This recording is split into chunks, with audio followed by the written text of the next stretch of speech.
Hey you guys, Flickers of Fear movie review time again. So, if you guys remember, I think it was on New Year's Day, I posted a video of like my, 20 favorite horror movies of 2024. And on that list, in the top five, was the movie Oddity by the Irish filmmaker Damian McCarthy. And in that review, I believe I mentioned that because I loved Oddity so much, I was actually curious to see his first movie, which is called Caveat, that came out in 2020. It's actually streaming on Shudder at the moment. I think it's also on Amazon Prime and a couple of other places. And I had heard a lot of good buzz about that story too, so I was like, okay, well, I need to get to that sooner than later. So obviously, since I'm doing this video, I watched it over the weekend. Now, although I will say, in my opinion, I think Oddity is a better film overall. Caveat is a fantastic movie in its own right. It's very slowly and steadily paced, but it's really, really creepy and is like atmospheric as hell. Now, I was actually quite impressed to learn that this was shot for just £250,000. It was filmed at a place called Bantry House in West Cork, Ireland. And the setting of it, some of which I think was the actual house and some of it was just sets that they built, but it was just kind of like the house becomes kind of a character in itself. It's very dilapidated. It's just kind of like all this peeling wallpaper and these kind of dank basement spaces and all this other kind of shit. It's like really, it's just really like a character. It's quite a claustrophobic story. It's basically just three characters and it's almost entirely set in a single house. And actually the third character you don't really see all that much. It's mostly just two characters. But the buildup of tension here is just impeccable. And I was completely sucked in, I think probably most by like just this bizarre premise. Like it's pretty weird. And how the whole mystery unfolds. It kind of takes a while to fully reveal itself, if indeed it ever does. But just the setup of it was so strange that I was just kind of like, okay, I gotta see what the fuck's going on here. Now, keep in mind, and I feel like I say this a lot on a lot of my reviews, because I have specific tastes in horror, and I know that a lot of people don't share those. But if you're not a fan of, the good old slow burn horror and you don't like stories that leave a lot of things to your imagination or your own interpretation, then Caveat might not be the movie for you. It's very eerie, it's very nerve-wracking, it's very weird, like I said, but a lot of things about what's actually going on aren't stated outright. So you're kind of left to maybe formulate your own theories about it. Now, I have seen some interesting hypotheses about the movie's possible backstory or the larger overarching narrative. One of these I think is probably the correct take, but I'm not entirely sure. But I would be curious if any of you guys have seen it and have any theories about it, just maybe discuss it in the comments. Because as usual, I will not be spoiling any major plot points, but I will go a bit into like the setup of the story. So if you'd rather go into the movie blind, then obviously go watch the movie first and then come back and watch this video. This is actually another movie that I'm glad I watched without knowing anything about it. I didn't even really read the plot synopsis, except I just skimmed it because I had absolutely no idea where this was going. And so it just kind of kept me intrigued the entire time. So like I said, I'm not going to spoil the end or anything like that, but in case you don't want to know anything about it, obviously go watch the movie first because I am going to be saying some stuff about the plot. So in the opening scene, we see a young woman. We later learn that her name is Olga. And she's creeping around in this, decrepit old house. And she's holding a very unsettling looking wind up rabbit toy. It's on the poster, but it looks much creepier in the movie. She's kind of holding it by the ears and she holds it like in front of her, almost like it's like a divining rod kind of thing. Like she holds it up over here and like nothing happens. And then she holds it up over there and nothing happens. But then she holds it in front of this one door. I believe it's the basement door. And it starts beating its little drum like by itself. Like almost like it's warning her of some unseen presence or something like that. Another thing too is when Olga, like we don't see this at first because we're just seeing her profile. But when she turns her head like kind of more toward the camera, we see that her nose is bleeding. So the rabbit's little intermittent drumming leads her down into the basement and over to what looks like maybe like an old fireplace or like this little passage or something that's kind of been sealed over with sheetrock or something to that effect. Now, Olga grabs this little handsaw and cuts a hole in the plaster and she like looks inside. Now, we don't see what's in there yet because then we cut to the two other characters. So we have a guy named Isaac, and he's sitting with a man named Mo Barrett, who's usually just called Barrett. Now, Mo says he visited Isaac in the hospital after his accident, but that Isaac didn't remember him. Now, from this conversation, we're actually able to glean that Isaac is suffering from like partial amnesia from whatever this accident was, and that he doesn't remember being friends with Mo at all. Now, the plot synopsis on Wikipedia, when I read it, says that Mo is also Isaac's landlord, but I guess I wasn't paying close enough attention because I didn't pick up on that, but it doesn't really matter one way or the other. So Mo has a proposition for Isaac. Mo's niece, Olga, the girl we saw at the beginning, is staying out at this isolated house after her father killed himself there, and she won't leave. Now, she's got some mental problems, as Mo explains, and he doesn't really like the thought of her being out there all alone. So Mo offers Isaac 200 pounds a day if he'll just stay out at the house and like keep her company. That's literally all he has to do. And he says it'll probably be only for about like 5 days or something like that. Now, Isaac is pretty wary of this situation, as most of us would be. And he very reasonably asks Mo, he's like, look, if you're so worried about Olga, why don't you just stay out there and look after her yourself and like not pay anybody to do it? And Mo says, oh, well, I would, but I wouldn't really be able to put up with her for that long because of her aforementioned psychological issues. So the whole thing still sounds kind of sketchy, but I guess Isaac seemingly, needs the money and it's easy, right? So he agrees. Although, in what is my favorite edit of the film, and Damian McCarthy, the writer-director, he also edited this, and I kind of love this. He says to Mo something like, there must be more to it than that.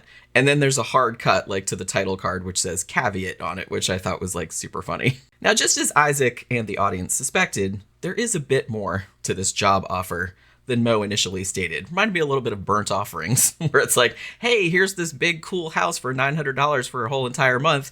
Oh, and by the way, you know what I mean? It was that kind of thing.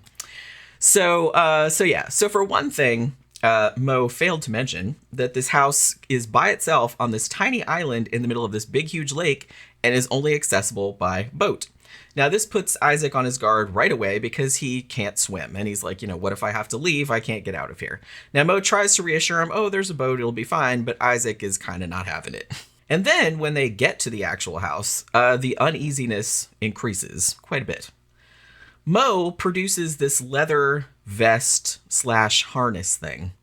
And it's attached to this really long chain, which is shackled to a steel ring in the basement. Now, he says this belonged to, I think he said it belonged to his grandmother or Olga's grandmother, something like that. She used to sleepwalk, so they used to put it on her so she wouldn't wander out of the house or whatever. And he tells Isaac, he's like, look, Olga is really, really paranoid. She's frightened of men, and she doesn't want anyone coming into her room because she's afraid they're going to attack her while she's sleeping. So Isaac has to wear this vest, which is locked with a key, so he can't get it off, like the whole time that he's here. Now, the chain is long enough for him to get to most places in the house, but it stops just short of the hall, like outside of Olga's room. Now, Isaac, naturally, balks at this very strange stipulation. He's like, look, I didn't have any intention of going into Olga's room anyway. Like, why would I do that? And Moen says, oh, I know that, but it's just for her peace of mind. She's got problems. Now, Isaac calls Mo out for not stating all of this shit up front before they drove all the way out here. He's like, look, I just want to leave. I don't want to do this. This is like not what you promised, and I don't want to do it. So Mo gets a little angry, like, for Isaac wasting his time or whatever. But he's like, tell you what, I'll introduce you to Olga, and then you can make a decision. And if you want to leave, then I'll take you back home. So he slowly opens the door to Olga's room. And Olga is sitting on the floor next to the bed with her hands covering her eyes. Kind of like, because I think they have a reference. She has like a little see no evil, hear no evil, speak no evil, like statue. So I guess they're, making a reference to that. So she's got her hands over her eyes. She doesn't move and doesn't talk, and she doesn't appear to hear them. So Mo explains that she has schizophrenia or something like that, and when she gets excited, she goes into like these catatonic states, and she just shuts down for, whatever long period of time.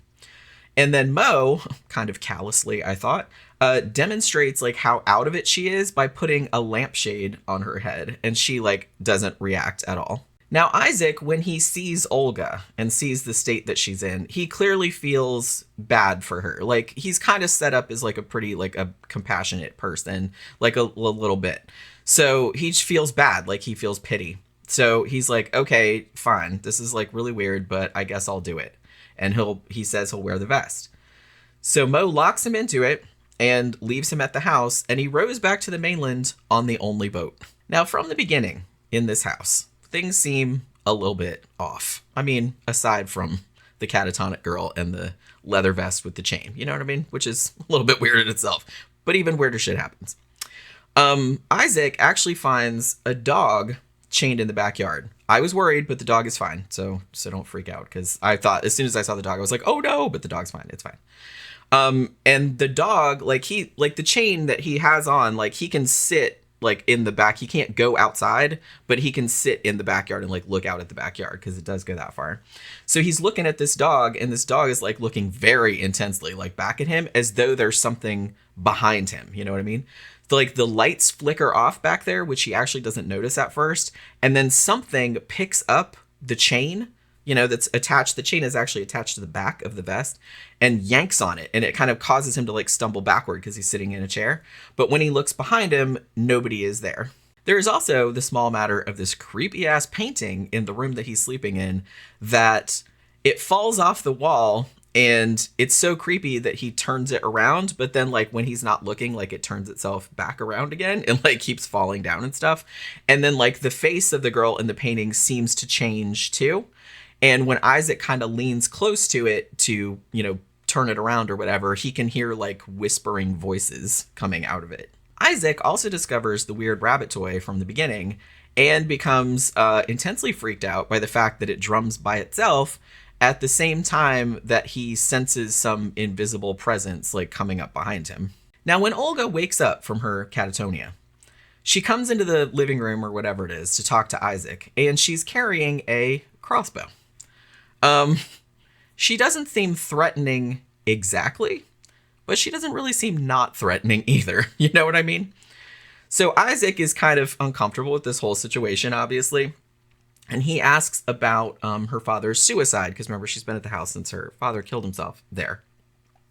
And she says that her mother, who was insane, locked him in the basement and swallowed the key. And because he had extreme claustrophobia, he snapped and shot himself in the head with the crossbow, the very same crossbow that she's carrying around. And then she says her mom disappeared 10 months ago. And Isaac was like, well, what has been done to look for her? And Olga says nothing. This whole conversation that they have is very odd. And I think a lot of the things that Olga says are maybe like oblique references to some larger narrative. And I think that like there are only bits of that we discover as the story goes on. Now, shortly after this, Isaac actually twigs onto the fact that the rabbit toy is trying to lead him to something. Because like I said, it's kind of like a divining rod or like a dowsing rod or whatever. Like if you hold it up somewhere where something is, like it'll drum like by itself, right? So he picks up the toy and it leads him to the same basement wall that Olga cut a hole in earlier. Now Isaac also looks into the hole and sees something pretty horrifying in there, which takes the story in like an even scarier and kind of more threatening direction. So like this is one of those movies where I feel like every shot composition and every word that the characters say is important. And it's like a piece of this puzzle, but like you never see the entirety of the puzzle. You know what I mean? We do get some answers, but some things are left largely unexplained. And I kind of feel like maybe I saw that like some reviewers, like most people really dug this, but I think some people that reviewed it like found that a little frustrating. I personally did not mind that at all, because I thought like all these little weird details and all these idiosyncrasies in the stories were like these really like tantalizing, because it was kind of like suggestive of like something else that was going on that you weren't quite sure.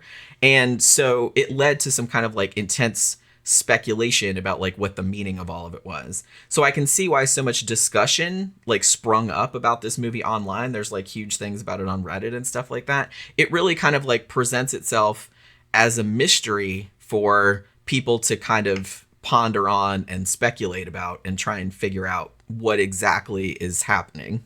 But yeah, but just like overall, like the acting is great, the cinematography is great, the whole vibe of the movie is just really, really ominous. And honestly, I'm not going to spoil what it is, but like one particular visual, I guess I want to call it that, is so freaky that and it wasn't even the first time I saw it, but like one time in one context where I saw it, like I was watching it and I just out loud went, nope, like just like that, because it like kind of freaked me out kind of bad.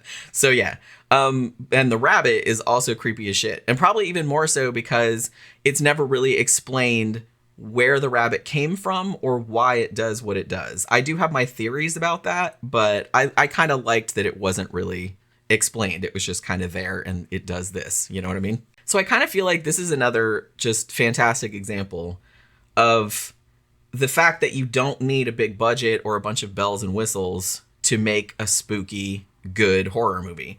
Like this movie, it takes its time, it builds its story and atmosphere very patiently, and just has really disquieting imagery, but it doles it out like just at occasional intervals. But when it does happen, it's like pretty freaky. Like the setup of this is so weird that you really want to see where it's going. And even though the movie like really doesn't hold your hand, it's clear that you can probably figure out some semblance of what's going on if you just kind of like read between the lines, and kind of like vibe with all the implication that's going on. So I tend to really like low-key, kind of real dread-filled movies like this. And so Caveat was like right in my wheelhouse. Whether it will be in yours is another matter. But I thought it was fantastic. It's very uncanny. It's very strange. And honestly, if it sounds like your cup of tea, then I would definitely recommend it. And if you've already seen Oddity and liked that, this is a different film than Oddity, but it's got that same real creepy vibe to it that Oddity had, but it's kind of weirder. I mean, Oddity was pretty weird too, but this one, like, the premise is just like way out there, but I really, really liked that about it. So that will do it for this movie review. Hopefully you guys enjoyed the video. If you did, please remember, like, share, subscribe, and comment. And I'll see you guys again on the next one. Bye.